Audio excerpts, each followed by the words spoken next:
महाराष्ट्रासाठी हे चित्र अत्यंत महत्त्वाचं आहे, कारण गेल्या अनेक वर्षांपासून महाराष्ट्र याच गोष्टीची वाट बघत होता असं देखील म्हटलं गेलेलं आहे. आपल्यासोबत या ठिकाणी त्यांचे मामा चंदू मामा वैद्य आहेत. आपण त्यांच्याकडून अधिक माहिती घेणार आहोत.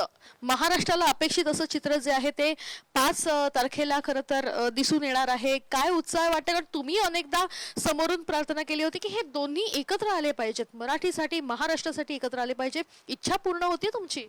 नक्कीच ना. मी मी इच्छा पूर्ण होण्यापेक्षा मराठी माणसाची आणि तमाम महाराष्ट्राची लोकांची जनतेची जी इच्छा आहे ती पूर्ण होते. ह्या गोष्टीचा मला खूप आनंद आहे.